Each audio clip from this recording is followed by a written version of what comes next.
Hey everyone, Ariel Adams here with aBlogtoWatch. Today I'm going to review the Sea-Gull 1963 chronograph. This is known as either the top grade or the premium version.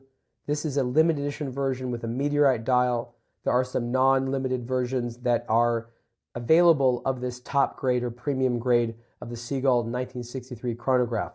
This is quite an interesting watch with a lot to talk about. I found it to be very beguiling, fun to wear, nice to look at, and a great story to tell. I recommend that you read the full article on aBlogtoWatch about this particular movement and this particular new collection of watches. This is a relatively new phenomenon where Sea-Gull has taken the 1963 chronograph and said, you know what? We not only want to honor our heritage, but we want to make a real enthusiast version. That means nicer parts, nicer execution, just an overall better package. Still affordable, still a good value for money, more money than the sort of non-fancy versions of the 1963 chronograph, but wow, there's so much to talk about here. I think the story probably starts in the 1950s with the origin of, well, this version of the movement. This movement predated that from an architecture perspective. This was a Swiss movement from a company named Venus. And Venus needed to sell stuff to make money, to develop some new movements. So they sold the machines and plans for this particular movement to China to be produced there because China needed watch movements, chronographs, and developing one from scratch was very difficult to do.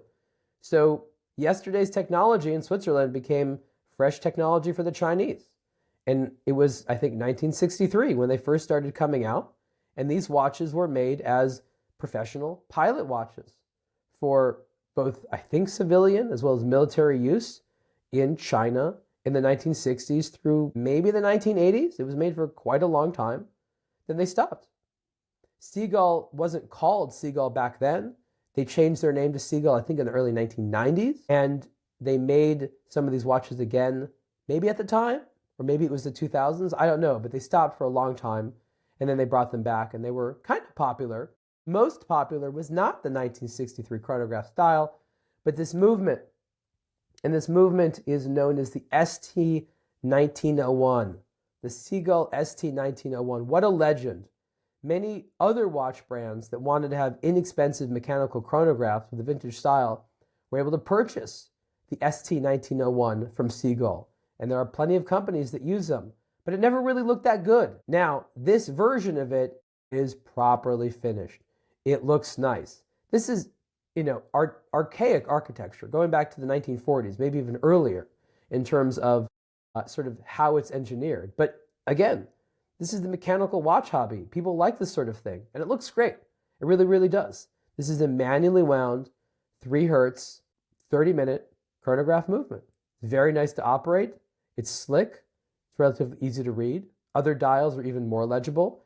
This one's a little bit fun. They've got the reverse Panda look, with everything being meteorite, the main dial being sort of a black, almost very, very dark gray color, lighter silver gray for the subdials, red seconds hand, nice applied Sea-Gull logo there. This does not look that much like some of the cheaper 1963 chronographs that have been made for a long time. This is a very heavily upgraded and really, really nice timepiece. Amongst the limited edition ones, this is the most, we'll call it, fashionable.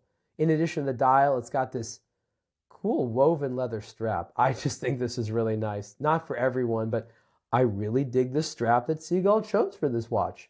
Good choice. If you want something more simple, there's definitely a lot of options there. The case is in steel with sort of a box style sapphire crystal. Not too big, 37.3 millimeters wide. I'll put it on in a moment. 15 millimeters thick, so it doesn't feel that small because the relative thickness helps compensate for the relatively narrow stature of the watch, but a lot of people will like this. I found this to be fine. I typically shy away from smaller sized cases, but I did not have a problem at all with this. 18 millimeter wide lugs, so that's the strap width, and the lug to lug distance is very reasonable, 47 millimeters. Let's just admire the movement one more time before I put the watch on. I think it's important to understand that a real appeal of this top grade version of the 1963 chronograph is the movement finishing. If you've seen other ST1901s, you know what I'm talking about. One of the things that bothers me the most on those is the Geneva stripe style. So there's a particular polishing technique. You can see these bridges. It's these, I guess it depends on the angle, but these horizontal stripes. And they have to be done in the right way for them to look appropriate. For whatever reason, there was these emulated techniques that certain types of machines in China would do that looked terrible, and I hated them, and all that horrible finishing that I didn't like went away. I'm not saying that this is the top finishing on the planet, but for the money and as an upgrade from other ST1901s that you might see, oh my gosh, this is going to blow you away. It blew me away. Again, I can't think of too many other specific watches other than those made by Sea-Gull that have some of these movements, but they're out there. And if you are a watch lover that maybe one of these was your first watch and you're like, oh, I remember my Sea-Gull, that was cool for a while, but then I had like a properly finished movement, I think you will be impressed with what happened here. So again, 15 millimeters thick, just over 37 millimeters wide on the wrist. And I want to compliment the action of this chronograph. You know, there's a lot of modern chronographs out there that are going to have more features, maybe more accurate in a lot of ways, have more modern materials, but sometimes just the chronograph start, stop, reset action of these vintage style chronographs is a lot more pleasurable. It's a little bit more tactile, a little bit more precise. I don't know exactly what it is all the time and why modern movements don't necessarily feel this way. It's not like this thing has a vertical clutch. At least I don't think it has a vertical clutch. And why do I say that? Because compared to a horizontal clutch, a vertical clutch can feel a little bit better in the finger action. I think it's funny because, you know, I'm sitting there nerding out about something so little like how does it feel to push the chronograph pushers? And I realized that the chronograph is a feature most people don't even really use. They're not using it to measure things. It just sort of looks cool, yet we're talking about the nuance of, you know, not just does it work, but how does the pusher feel in your hand? Do you like the click? Do you like the feedback? Is it squishy enough? Is it not squishy enough? These are things that, you know, you think about when trying to get that perfect mechanical timepiece. That's why we like the mechanical/analog stuff over the digital things where, you know, there's no really feedback there. So if you are an analog lover and you don't want to spend a huge amount of money on some of the fancier Swiss watches out there that also have really nice pusher actions, I have to say the Sea-Gull upgraded version of the 1963 chronograph has a really nice experience. You know who else tends to have a nice experience? More money than Sea-Gull, less money than the Swiss, is many of Seiko, Japanese Seiko chronograph movements, mechanical ones, actually even not just the mechanical ones, spring drive or whatever, just have a really nice smooth action to the movements. I have a Seiko automatic chronograph I've been reviewing that's got a vertical clutch as well as a column wheel, and I just keep playing with the chronograph. I'm not measuring anything. And similarly, when I wear the Sea-Gull 1963 chronograph in this form, I love playing with the chronograph. It feels really nice in the hand. So I just wanted to say, if you are interested in chronographs and want something that, again, is not a modern architecture, but that looks good, is going to be impressive, you're going to pull this watch off and hand it to your friends, and they'll be like, oh, wow, that's really nice. I didn't expect that. You know, when I told some people the price of this watch, some people thought it was high. Some people didn't think it was high enough.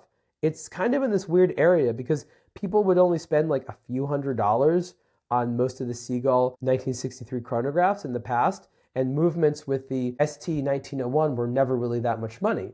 So this particular version of the top grade or premium version of the 1963 chronograph is basically where it tops out. But this is a limited edition, 500 pieces only of this Meteorite edition, and it retails for $1,399. The other versions that have a slightly less fancy dial, doesn't have this braided strap, though I love the black braided leather strap, are going to cost even less, I think closer to $1,000 mark.